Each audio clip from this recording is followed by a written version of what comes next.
killing time. It's the trouble. Well, thanks for being a tip.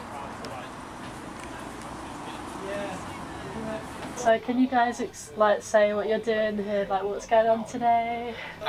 We're supporting a band called Slacker, who are a band that are doing pretty well actually. They're from my end, from Southampton, and they've just signed with a label, and this is part of their tour, one of their first tours or something. So yeah, this is pretty exciting stuff, and I'm hoping for a good crowd, but you never know. And last one was Torquay, wasn't it? Yeah. That was a killer night. A good gig, wasn't it? Torquay was, yeah, nice place. I got a cod and chips. Not sure where that's going. I'm holding off on the penis. It looks like a fucking dildo. The bell end. She drinks a vodka drink, she drinks a whiskey drink, she drinks a lager drink, she drinks a cider drink. The guys were playing like at the same night the boxing was on, so they were trying to sound check, and then the promoter was like, "Oh, you guys now have to sound check after the boxing," and obviously you don't know how long the boxing's going to be, so we had to wait. I didn't realise boxing was 12 rounds. Yeah. Decent crowd. Yeah.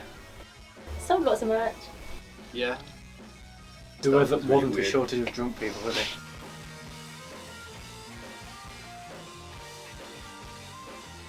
What have you guys learned since touring and performing at all these different places? It's never straightforward behind the scenes. Yeah, there's a lot more going on behind the scenes that you've got to be aware of.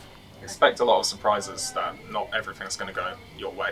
Yeah, All like sorts literally of things, sound checks, changing the make set sound list on the fly checks. is always an interesting one. Randomly becoming the headline band on the day.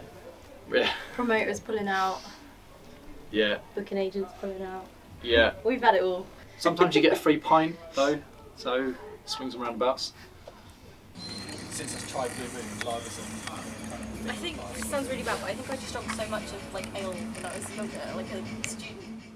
Because of lockdown, the plan from the start would have been gig as much as you possibly can, but then that was taken away from us. Having the chance to bring a manager on board really helped us to get back on track.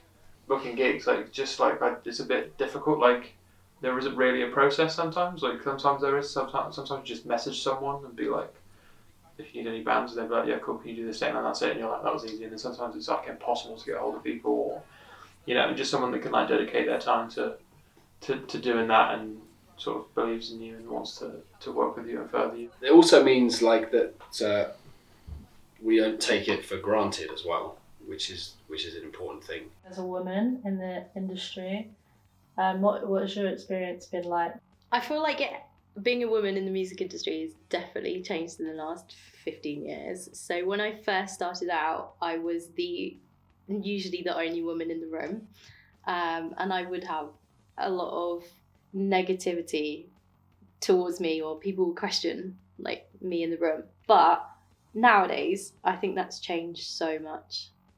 There's so many amazing female managers out there. There's so many amazing females in the music industry, tour managers, people sort of at the top of their game, and I think it has changed a lot. I think there's still a long way to go, but I think it's definitely different. And I think the best way that I've learned is to just work as hard as you can and just prove everybody wrong. How do you find networking? How do you approach it? Network is super important, especially in the music industry. Most business deals that I do, most people that I meet are usually recommendations through networking. The one thing I love about the music industry is there's so many people out there that are willing to mentor you and help you and share their advice. I think for any aspiring manager or anyone trying to get into the industry, I think people like it when you ask questions. People like it when you're interested in their job. My way of going about things when I was younger was asking everybody everything. If I didn't know or something, or I was really interested in what they were doing, I'd just contact them and say, how do you do this? How did you go about running that campaign? It was amazing. Can you teach me? And I think a lot of people are willing to help out, especially when you're interested in the subject. I would say never approach networking as sort of a one-sided thing that you want something off them. I'd say always build a relationship first. Talk to them, ask what they're doing at the moment, if they need any help with anything, get to know them. Yeah, like have fun, meet people, go to all the events you can possibly go to. There's so many things out there you can go to meet people, and obviously online as well.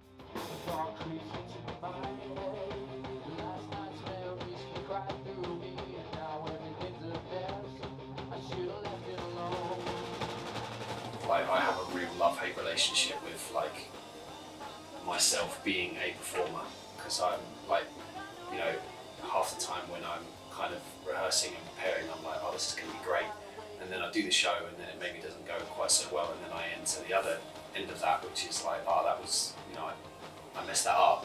But then you get people coming up and saying you did great, and so by the end of the night you're just like, I don't know. This is the mosh pit section. Let's open it up in the middle there, yeah? Everyone move out of the way.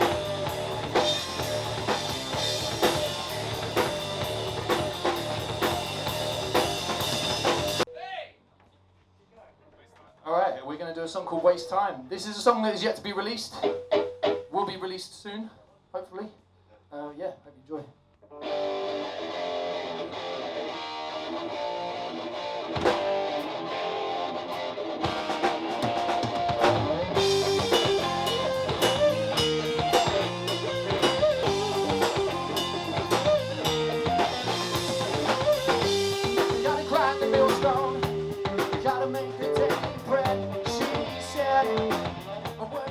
What do you think it takes to be an artist these days? I think a lot of commitment involved if you do want to take it seriously and take it further with your life.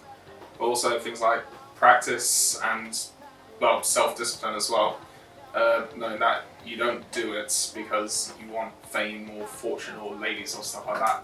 No, you do it because you feel like it's a calling for your own life. That's just my opinion. Bit of a thick skin. I tell myself definitely don't read any comments or YouTube comments or anything. You know. Patience is a big one as well, Nick. So things don't happen overnight.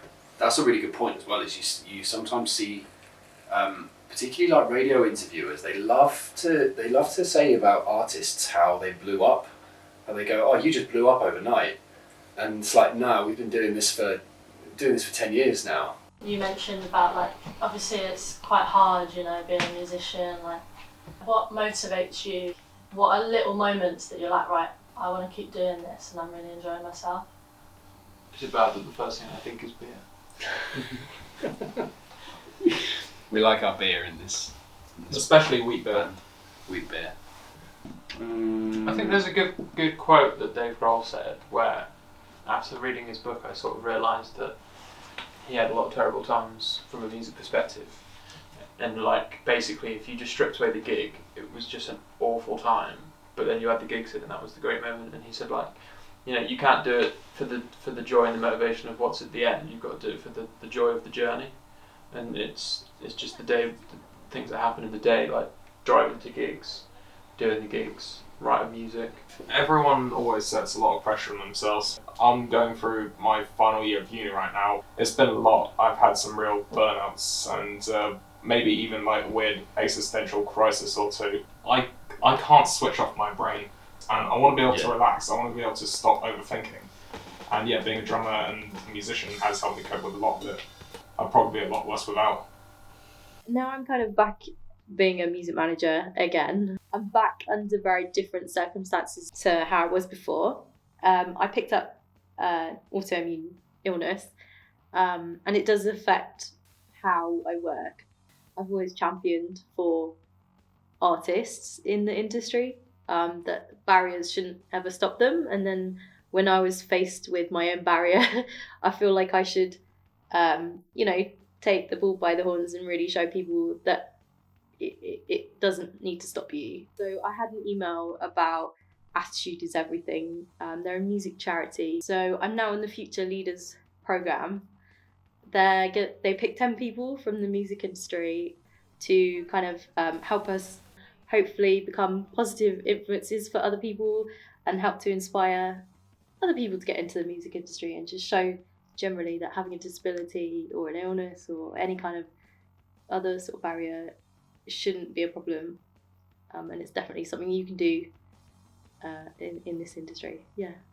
Going back to what I was saying earlier, if you are doing it for the right reasons, you can get everything that you need out of it. I've got a mate who's a musician who's just become a electrician, and it's like when you hear that, you're like, oh, okay, you do have to be realistic. But I feel like personally, I'm still in a place where I have the freedom to do something like this and put everything into it and see what happens, because you only got one life and may as well give it a go, right? That was deep as hell. Yeah, but it was good, yeah.